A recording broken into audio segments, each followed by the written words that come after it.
Bangalore ഉത്തരഹള്ളിയിലെ saint Antony's പള്ളിയിൽ തിരുവോസ്തി അടങ്ങിയ അരുളിക്ക മോഷ്ടിച്ച ദൈവനിന്ദയെ തുടർന്ന് അതിരൂപതയിൽ പ്രായശ്ചിത്തത്തിന്റെയും പരിഹാരത്തിന്റെയും ദിനം പ്രഖ്യാപിച്ച് ബാംഗ്ലൂർ അതിരൂപത archbishop doctor Peter Machado. ഫെബ്രുവരി 25 ചൊവ്വാഴ്ച രാത്രി അജ്ഞാതരായ അക്രമികൾ ആരാധനാ ചാപ്പലിനുള്ളിൽ അതിക്രമിച്ചു കയറി തിരുവോസ്തി സൂക്ഷിച്ചിരുന്ന അരുളിക്ക മോഷ്ടിച്ചുകൊണ്ട് പോകുകയായിരുന്നു.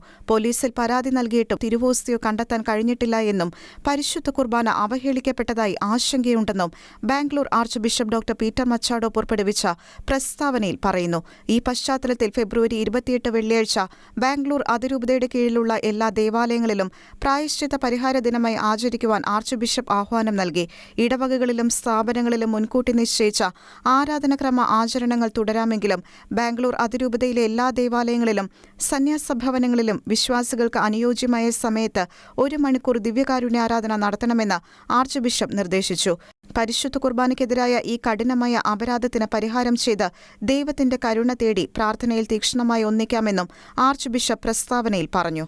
National desk, Shekinah news.